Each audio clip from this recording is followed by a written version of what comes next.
Pronto. Tá gravando. Isso. Podemos 8 e 10, né? Acho que podemos.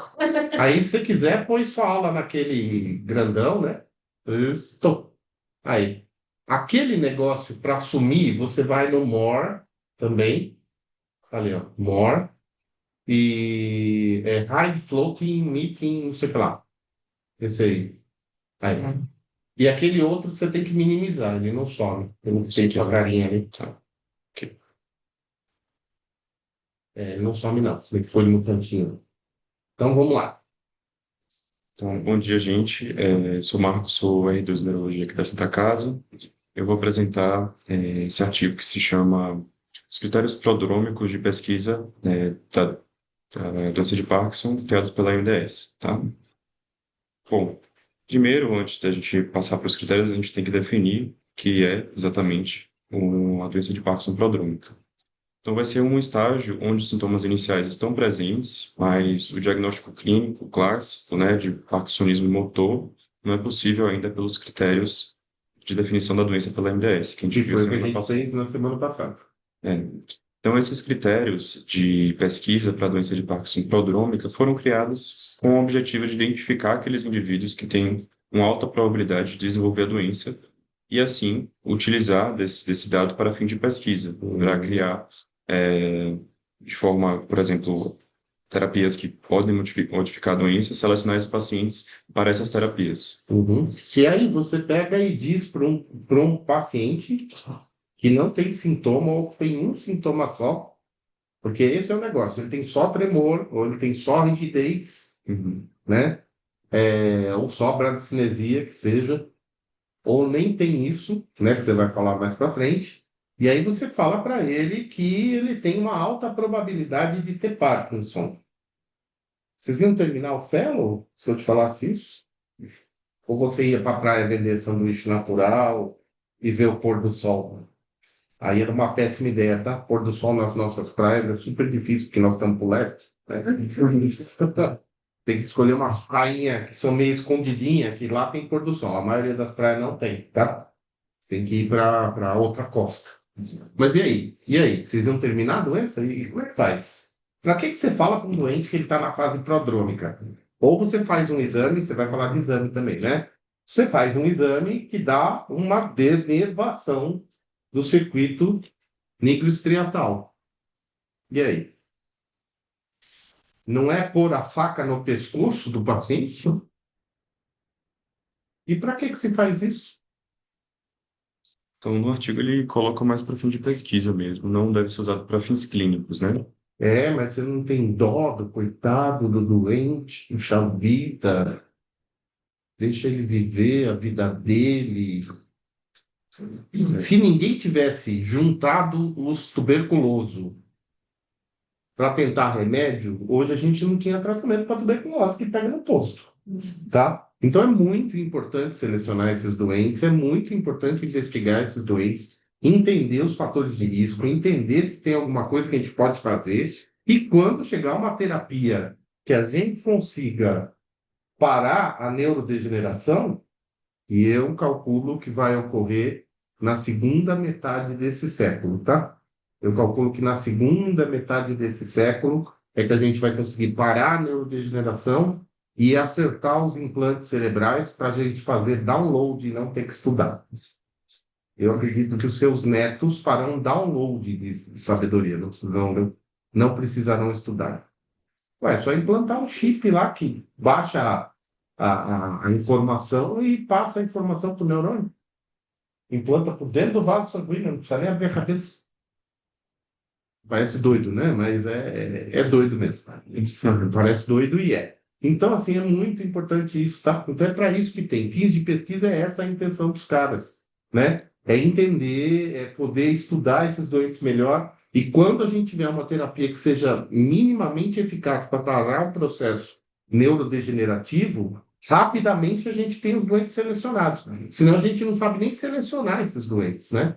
Então, isso é muito importante, muito, muito, muito importante. Não é para pôr a faca no pescoço de ninguém.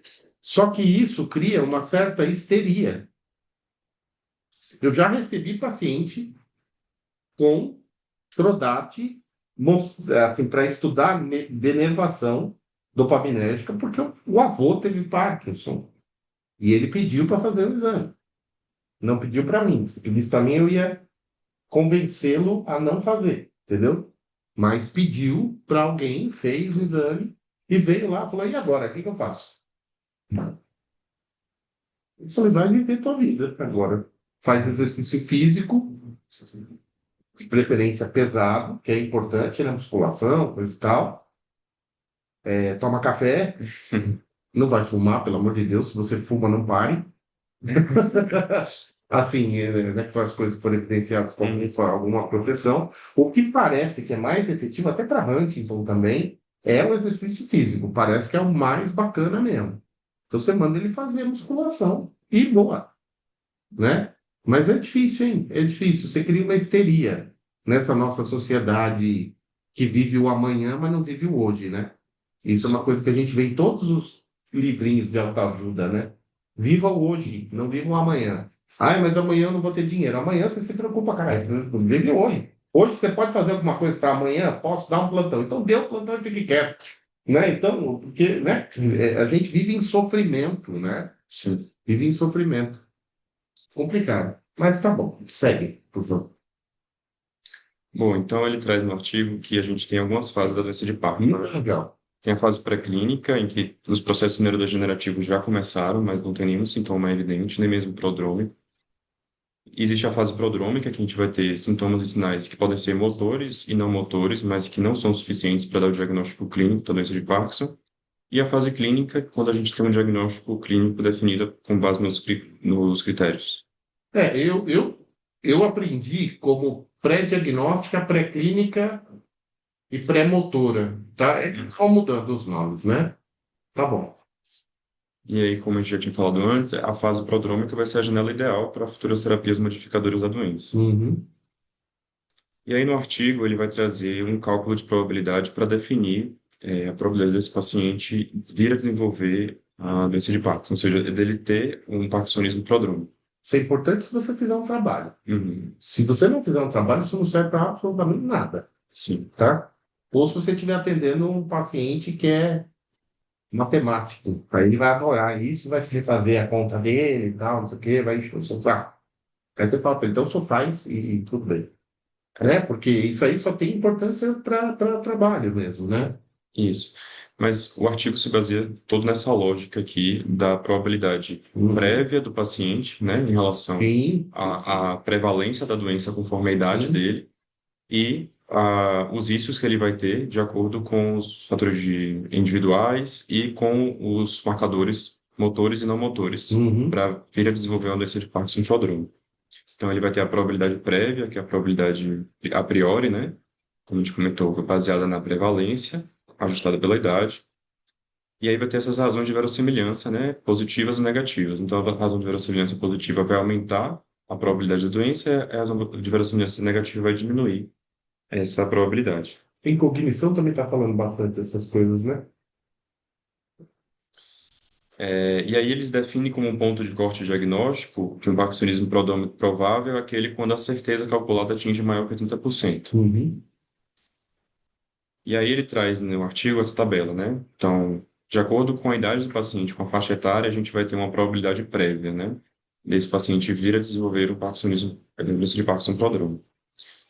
E, então, o Parkinson prodrômico vai aumentar progressivamente com o envelhecimento, e que isso reflete o risco de acumulado de neurodegeneração. Então, quanto maior a idade do paciente, menor é a força dos fatores de risco necessários para atingir o limiar de 80% de certeza. Uhum. E aqui no artigo ele traz essa tabela, trazendo todos os fatores de riscos individuais do paciente e os marcadores prodrômicos de risco, né? Então, ele traz que o sexo masculino tem uma razão de verossimilhança de 1,2, então aumenta essa probabilidade, enquanto que o sexo feminino é 0,8. Então, é uma razão de verossimilhança negativa. Tem mais risco e menos risco. Não quer dizer que não tenha risco, tá? Não quer Isso, dizer que mulher não tem, tá? Quando é menos que um, não é que não tem, é que tem menos menos risco. risco. Ou tem homem que tem mais risco, né? É. Tá? Aí ele traz aqui também exposição a pesticidas, solventes, que também aumenta a probabilidade. Isso eles pesquisam muito, né? No Agricultores. Congresso eles falaram, eu vi uma aula, ele falou bastante disso. Falou de quem planta, o cara que está lá na lavoura, pilotando o trator e jogando pesticida, e falou de quem mora na cidade, porque o cara planta, contamina o lençol freático e leva o treco para quem está na cidade. Por exemplo, a mulher dele que está lá, que não planta, não faz nada, fica na casa dela, mas usa água de poço, por exemplo, né? Sim. Aqui ele traz também que não usar cafeína também vai ser um fator que vai aumentar a probabilidade. É aquilo que a gente falou, quem toma café tem menos risco, né? E aí, em relação ao tabagismo, tem três classificações, né? O paciente que tem um tabagismo atual, ele é fumante atual, ele tem uma razão de verossimilhança negativa de 0,45, então é um fator protetor, né? Uhum. Nunca fumou, é um fator que aumenta a probabilidade, Aumenta a probabilidade. 0,35. Isso aí. E se fumou e já parou, diminui, né? 0,8 essa probabilidade. É menos risco, né? Uhum. Quem nunca fumou tem mais risco, né? E isso, quem nunca fumou tem mais risco. Mas morre de câncer de pulmão. Aqui ele traz também que se algum irmão teve o doença de Parkinson antes de 50 anos, isso aumenta em 7,5 vezes a probabilidade. Uhum. Qualquer outro parente de primeiro grau com doença de Parkinson, 2,5. Uma mutação genética, ele tem uma tabela específica para isso depois. Uhum. E aí ele traz aqui também a hiperecogenicidade da substância negra no ultrassom transcraniano, Uhum. também aumenta em 4,7%. Funciona como um exame, né? Uhum. Mas o que é mais impressionante é o distúrbio comportamental do sono REM, que aumenta em 130%, 130 vezes, perdão, a probabilidade de desenvolver doença de Eu Parkinson. saí na cama outro dia, eu fiquei desesperado. Eu fiquei desesperado. Eu não falei nada para minha mulher, mas eu fiquei desesperado. Minha mulher, tu fez da cama, o que aconteceu? Eu falei, não, não. Mas assim, ele tem que ser comprovado por polissonografia. Puta que pariu. Mas é um distúrbio do sono REM comprovado por polissonografia. Por polissonografia. 130. 130 vezes. É. Mas também se um questionário, né? Para distúrbio comportamental do sono REM, mesmo que não seja comprovado, aumenta em 2,3. Uhum. E aí um PET dopaminérgico também, que tiver anormal, né? Ou seja, dois desvios padrão abaixo da média, né? Uhum. Também aumenta em 40 vezes. 40 vezes. Esse é o SPECT, ele mede a dopamina estriatal. Então ele vai lá no estriato e faz aquele desenho da dopamina lá, caudado hipotâmico, tá? Então lembrar que o trato é nigroestriatal. Então o trato está levando a dopamina da substância negra para o estriato. Você está medindo quanto que ele está entregando de dopamina. Também 40 vezes, ó. Ainda é menos que o distúrbio comportamental do sono REM, né? O Uhum. distúrbio comportamental do sono REM é patognomônico, né? Sim. E aí ele traz também que se você tiver um parkinsonismo subclínico pela o PDRS, né, pelos critérios do PDRS maior que 3, excluindo tremor de ação, você vai ter também um aumento de 10 vezes a probabilidade. Ele também traz que se você tiver um teste motor anormal quantitativo, por exemplo, velocidade de bater dedos, por exemplo, 3,5, perda olfatória 4 vezes, constipação crônica 2,2 vezes, sonolência diurna excessiva 2,2 vezes, hipotensão sintomática 2,1, disfunção erétil 2, disfunção urinária 1,9 e depressão ou ansiedade 1,8. Você vê que interessante. Essas coisas todas você consegue estudar no teu doente Sim. e nos teus familiares, né? Uhum. Então é bem interessante nesse sentido, de você ficar de olho. E às vezes você usa isso ao contrário, né? Você está suspeitando que é um parkinsonismo. Você foi lá, examinou teu doente, você fala, puta, eu acho que é, tal, não sei o quê. Você pergunta essas coisas todas. E aí você vai checar. Você pode fazer um checklist lá no teu no computador que você atende, né? Uhum. Vocês atendem todos em computador, né? Então você faz um checklist nos computadores que vocês atendem, mas pergunta se tem. Então isso vai te ajudar. Sim, Mas é muito interessante. Estudo comportamental do sono REM, é impressionante. da alfa-sinucleinopatia, é patognomônico, tá? Muito interessante. E mulher menos, né? Você vê que mulher é tudo menor, né? Tudo bem. Mulher é tudo menor, ó. E aqui, chefe? Eles estão protegidas, as duas, nós estamos todos ferrados. Estou aqui Então, vai encher na cara de café para ver se resolve. só trazendo aqui de forma mais resumida, né? Então, sexo masculino, exposição a pesticida, histórico familiar, não usar cafeína, tabagismo protetor.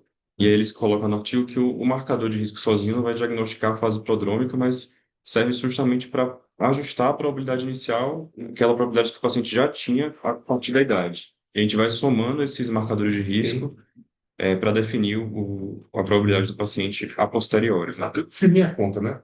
Então, Se eu fizer minha conta, não, e o medo. Eu peguei isso daí na mão e falei, não vou fazer essa merda não, que se dane, deixa pra lá. Quando começar, eu vou no Alê. Não vou no Chung, não, porque o Chung é bonzinho, vou no Alê, que ele é ruim. Aí eu quero um médico ruim, né? Que senão, é um médico bonzinho, não adianta. aí aqui, os marcadores não motores, o distúrbio comportamental do sono REM, realmente 130, é comprovado por polissinografia preditor individual mais forte de conversão para a sinucleinopatia. Isso aí. Segundo já tinha Perda de comentado, olfato, ó. Meu, participação. isso dá para você ver na consulta, não precisa de mais. É as perguntas que você tem que fazer, né? Distúrbio comportamental do sono REM, perda de olfato, constipação. Sonolência excessiva diurna, tem distúrbio comportamental do sono REM? É, uma Vai ter, né? consequência do estudo. Disfunção erétil, tem que tomar cuidado. Eu sempre peço para os meus pacientes com disfunção erétil uma avaliação urológica, tá? Eu sempre peço, porque é diabético, tem uma disfunção erétil. Será que é, né? Tá?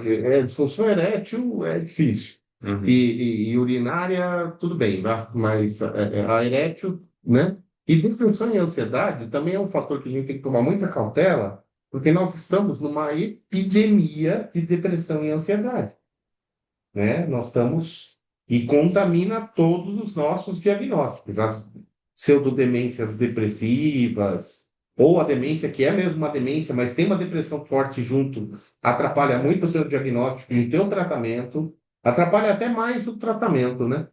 Então nós estamos numa epidemia de depressão e ansiedade. Eu teria muita cautela com depressão, ansiedade e disfunção erétil, tá?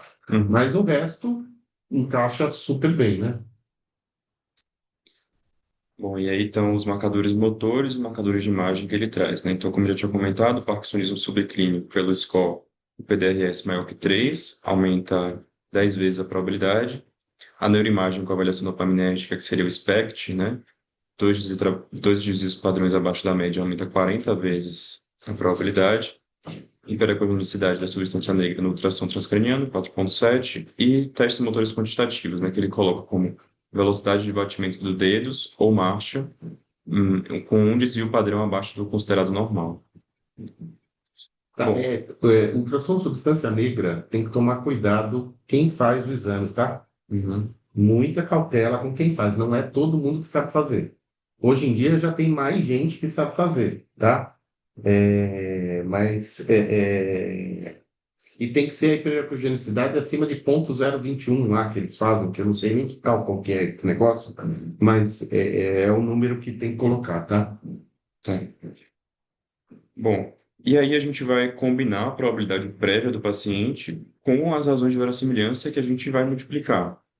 Então, se um paciente tem 50 a 54 anos, a multiplicação de todos esses fatores de risco para a gente dizer que o paciente tem uma doença de Parkinson prodrômica tem que ser pelo menos de 1.000. Se o paciente tem uma idade mais avançada, por exemplo, a 55. 55 a 59, esse cai consideravelmente. Então, ele só precisa que essa multiplicação desses fatores de risco chegue a 515, por exemplo, e assim sucessivamente. Quanto maior a idade, menor a multiplicação necessária Uhum. para atingir a certeza de 80% que esse paciente tem uma doença de Parkinson prodrômica. Se ele tiver 70 anos para frente, o que é uma realidade super comum, e distúrbio comportamental do sono Quando nem já chega a já 50, fechou. praticamente. Já fechou. Se for homem, então, aí Uhum, fechou mesmo. uhum. Né? Então, eles trazem no artigo, inclusive, casos clínicos, que eu trouxe aqui também para a gente justamente ilustrar como seria esse Legal, cálculo, tá? legal. Então, por exemplo, um homem de 62 anos, né? A partir da idade dele, ele já tem 1,25% da probabilidade prévia, né, Uhum. de desenvolver a doença de Parkinson prodrômica. Como ele é do sexo masculino, isso multiplica por 1,2. Dois. ele, por exemplo, foi exposto a pesticidas, era um agricultor, multiplicou Uhum. por um e-mail, é um paciente que consome café, então tem um fator protetor, e 0,8. não fuma, então multiplica por 1,25, tem um Uhum. fator de risco. Aí, se a gente... Agricultor que não fuma? Não existe, não. Difícil, né? Não existe. Só se for cada igreja. E aí eles colocam que esse paciente, um exemplo, tem o distúrbio comportamental do sono REM comprovado por polissonografia. Então isso já aumenta 130 vezes, né? Tem uma perda de olfato, não tem constipação, então fator de protetor, não tem depressão, fator de protetor, e não tem sonolência diurna excessiva, fator de proteção também. E aí, depois que a gente multiplica todas essas razões de verossimilhança, a gente acha uma razão de verossimilhança total de 616. E para E a ele, gente vai na tabela e olha a partir da é, faixa etária dele, de 60 a 64 anos. Então, a razão de verossimilhança total necessária era de 300 para a gente dizer que ele tem uma certeza de 80% de ter doença de Parkinson prodrômica. Então, como ele tem 616, ele passa bastante desse valor. Então, a gente consegue definir que esse paciente tem uma doença de Parkinson prodrômica, foi. tá? E aí ele traz um outro caso no artigo, que é o caso clínico de uma mulher de 67 anos, que também se expôs a pesticidas. Tinha uma história familiar também de um irmão com doença de É Parkinson. você que quer me falar do negócio de trabalho? Que tinha perguntado sobre Isso isso. é fácil de fazer, hein? Se você pegar os familiares dos pacientes com Parkinson, isso não é tão difícil, hein? Né? Dá um negocinho legal. Então ela tinha nessa ilustração do caso clínico, ela tinha um irmão com doença de Parkinson. Ela consumia café, era não fumante, ela não tinha distúrbio comportamental do sono REM, então um fator de protetor. E esses fumantes Proteção. também tem aquele negócio que você falou, não adianta começar a fumar agora, hein? Então, quando você... Eu aqui comecei a fumar. E aí ela tinha perda de olfato, tinha constipação, tinha disfunção urinária, não tinha depressão e não tinha sonolência diurna excessiva. Quando a gente calcula, multiplica as razões de E como verossimilhança, tem um 0,8, 0,6, 0,2, 0 não sei o que, ele cai, né? cai. Aí foi para 41,3. É isso aí. Então a gente coloca na tabela de idade dela, de 65 a 69, ela precisaria de 180 Então, para atingir a certeza de 80%, né? Então ela não atinge, então ela fica. Nesse momento ela não tem doença de Parkinson prodrômica. Só que o artigo traz uma coisa interessante que o parkinsonismo subclínico, pelos critérios da UPDRS, aumenta em 10 vezes o risco desse paciente vir a ter a doença de Parkinson prodrômica. Então, se essa paciente tem uma razão de verossimilhança total de 41,3, mas se você diagnosticou pelo seu exame físico que ela tem um parkinsonismo subclínico, isso vai para 413. Então, ela passaria os 180 uhum, e se enquadraria com uma doença de Parkinson prodrômica. uhum. E aí ele traz as limitações dos critérios, né, no estudo, que é qualidade dos dados, né? Então, todas essas probabilidades, né, dos fatores de exposição individuais, eles tiraram de estudos que têm uma quantidade limitada de pacientes, né? Então, e às vezes tem intervalo de confiança muito amplos para esses marcadores, né? Então, tem essa limitação. Ele traz também que essa fase prodrômica pode variar muito de um paciente para outro. Então, a gente não tem como definir qual o tempo que esse paciente vai vir a desenvolver a Sim. doença de A Parkinson. gente fala de 5 a 30 e tantos anos, né? Então, pode ser mais, ele coloca mais de 20 anos no artigo, então isso dificulta a previsão individual de cada paciente a vir a desenvolver a doença de Parkinson, né? Se tiver a doença de Parkinson prodrômica presente. Então, isso é até importante para a gente também não utilizar esse critério clínico na prática clínica, porque vai gerar uma ansiedade desnecessária para o paciente, a gente não vai conseguir definir para ele quanto tempo depois daquele diagnóstico de doença de Parkinson prodrômica ele vai vir a desenvolver a doença de Parkinson em si, né? Também tem uma questão em relação à independência dos marcadores. Então, esse cálculo que a gente faz assume que todos os marcadores são independentes entre si, né? Cada um gera um risco independente. Só que, às vezes, isso pode não ser verdade. Por exemplo, fumar e tomar café às vezes estão associados, né? Então, Sim, às vezes, é um hábito comum. não. Tomar o café e fumar. É um hábito comum. Então, os dois são fatores de proteção, princípio, mas até que ponto essas duas coisas estão associadas, né? Então, É. não tem como dizer exatamente o quanto elas são totalmente independentes uma da outra, né? E ele traz também sobre a necessidade de atualização, que esses critérios devem ser revisados constantemente à medida que novos biomarcadores e dados genéticos forem surgindo. E ele coloca no final do artigo que traz uma nota ética, né? Que esses critérios são destinados exclusivamente para fim de pesquisa e não devem ser utilizados na prática clínica sem terapias modificadoras comprovadas. Sim, porque você vai criar histeria. Uhum, Vai criar histeria, né? Graças a Deus que se você achou um doente na fase prodrômica, a única coisa que você tem que fazer para ele é mandar ele fazer exercício físico. uhum, Se tivesse um remédio, você acha que você não ia dar o remédio para esse doente? uhum, Né? É que se tivesse algum remédio que parasse a neurodegeneração, eu ia tomar, independente do diagnóstico, né? uhum, Porque quem não quer não ter seus neurônios neurodegenerados, poder viver até o final da vida com a consciência plena, né? Puta, os doentes da cognição iam ficar doidinhos, né? Então, assim, como a gente não tem, então ele fala isso justamente para não criar histeria. uhum, E para, assim, falar isso aqui é para tentar padronizar os trabalhos para que isso avance. Isso já avançou, né? Antigamente a gente estudava a fase prodrômica assim. O doente tem um exame alterado, um SPECT alterado, ou um ultrassom de substância negra alterada, e não tem sintoma nenhum. Por isso que aqueles três nomes que eu te falei, eles já mudaram. Aí a gente chamava de pré-diagnóstica, não tem diagnóstico de nada, né? Mas ele tem um SPECT alterado. Ele é filho de um paciente com Parkinson, né? Ele é neto de um paciente com Parkinson e tem isso. Aí vinha os sintomas não motores, numa fase pré-motora que a gente chamava. Então ele tinha obstipação, depressão, distúrbio comportamental do sono REM. Então nessa fase ele não tinha sintoma motor, ele podia ter um exame, um SPECT ou um ultrassom de substância negra alterado, mas ele não tinha nenhum sintoma motor. E a última fase a gente chamava de pré-diagnóstica. Eu acho que era isso os nomes, se eu não estou confundindo. Na pré-diagnóstica, ele tinha pelo menos um sintoma motor. Ou só rigidez, ou só bradicinesia, ou só tremor. uhum, Geralmente é tremor, né? Que é o sintoma mais forte, tanto no que é na aula que a gente já viu. Tá? Então ele tinha um sintoma motor e não tinha mais nada. Então você não conseguia fechar o Parkinson, não eram dois sintomas motores para fechar. Mas você estava na fase pré-diagnóstica mesmo. uhum. Que tempo tem isso que ele fala, né?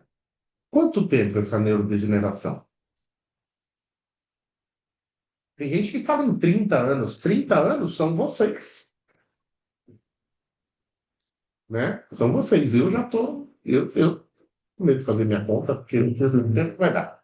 Né? Eu já preciso só de 600, eu já estou naquela segunda faixa lá, então eu vou dançar. Agora, assim, 30 anos, né? E eu imagino 30 anos de neurodegeneração, tá? Eu imagino que começa na idade de 26. 20 e pouco, 30, e aí vai virar com 60, né? Então, né? Cria uma histeria. Então tem que tomar muita cautela, porque lembrar, essas coisas são públicas, isso está disponível, e os doentes com um nível sociocultural de bom para cima, eles pesquisam, Uhum. eles leem, eles vão. Teve uma paciente que eu atendi uma vez no consultório, estava me enchendo o saco, fazendo um monte de pergunta, né? Nada sem sentido, mas fazia um monte de pergunta. Uhum. Aí eu falei, meu, vou dar um artigo para essa mulher ler, né? Aí eu falei, a senhora sabe inglês? Ela falou, perfeitamente, melhor que o português. Aí ela falou, até prefiro. Eu falei, então ótimo, então só vai ler esse artigo aqui. Passei um artigo para ela. Ela ficou muito mais calma depois, Uhum. porque o que ela queria era conhecimento, sabe? Teve uma veinha que eu fui atender no home care, que eu fiz 15 anos de home care, né? Aí eu fui atender tudo que era neuro, era meu, né? E home care, 100% é neuro, né? Tudo aquelas sequelas, aquelas demências, aquelas porcaria. Aí fui atender e, não, tá dando problema, tá dando problema, tá dando problema, vê se você consegue resolver. Eu falei, pô, né? Aí fui lá conversar com a vovó. Meu, não tá dando problema. Ela queria respostas, ela queria um monte de respostas. Fiquei 2 horas na casa da véia. Ainda bem que ela me serviu café e bolinho, né? Pelo menos, né? Ai, doutor, senta aqui, toma um café, toma um bolinho. A vovó não era do mal. E todo mundo estava achando que ela era do mal, de tanto que ela enchia o saco de todo mundo. Ela estava com dúvida, ela estava com medo. E a velhinha estava com uma sonda nasointeral E se isso sair, vai sair alguma coisa de dentro dela, tá ligada no coração, no estômago. Agora, não consegui nem entender. Eu falei, não, se isso sair, a gente põe outra, tal, não sei o quê. Eu tranquilizei a avó, bicho, não deu mais nenhum problema. Ela queria informação. Uhum. Nesse mundo que eu falei, como a gente vive, que a gente está mais no amanhã do que no hoje, as pessoas querem saber o que vai acontecer, né? Teve uma paciente que queria saber o que ia acontecer, mas que foi super tranquilo. Eu acho que eu já contei esse caso. Era uma professora lá do Recife. Recife? Não, Fortaleza. Fortaleza. De Fortaleza. Ela veio de Fortaleza para São Paulo, porque o bisneto dela, neto dela, o sobrinho, sei lá, diabo, passou aqui como residente, falou para ela vir para o doutor Emerson, ela veio de lá. Fui. Falei, nossa, tanta gente capacitada, e até no Ceará tem, né? Nem precisava vir aqui, né? Aí ela veio para passar comigo. Aí ela tinha um atípico, ela tinha um PSP, evidente. Bom dia. Ela tinha uma PSP, evidente, né? E ela queria saber por que que ela já passava com três, quatro neurologistas e não dava certo, entendeu? Por que que não dá certo? Por que que eu leio na internet e comigo não dá certo, entendeu? Aí eu esclareci que era um atípico, e tal, ninguém tinha achado ainda o atípico, ainda estava naqueles 2, 3 anos iniciais, né? E aí eu esclareci que era um atípico, tudo, e porra, resolveu. A vovó ficou super tranquila, né? Ela morreu 2 anos depois. Foi um atípico daquele de lascar mesmo. Ela morreu 2 anos depois, ela morreu com 4 anos de evolução da doença, mas ficou tranquila, ajeitou a vida dela, porque ela ainda estava consciente. Ela queria dividir os bens, ela tinha bastante posse, né? Então ela queria dividir os bens, queria acertar os filhos, queria ver quem cuidava do cachorro, sabe? Deixar tudo certo para morrer. Uhum. Ela morreu tranquila. Só que ela queria esclarecimento do que ia acontecer. Ela foi a única que eu esclareci e deu certo, não deu histeria, né? Porque você esclarece da histeria, né? Então, às vezes é importante até, né? E cautela, né? Para o teu paciente que te atazanar, que leu esse negócio, você fala, ó, você leu o final, né? Uhum. Isso é para pesquisa, não é para você, vamos com calma, você não é, não é. Aí você vai tentando acalmar o doente, né? Mas isso é muito legal, isso é muito legal, muito interessante. O artigo está no Drive, tá? Depois vocês dão uma olhada no artigo. Mas muito bom, muito bom, muito bom. Muito bem. Legal. Tá joia. Bem, Fazia o café. E o cafezinho, isso, muito bem. Tá, agora você vai nesse aí vai lá no More, pause, stop, stop.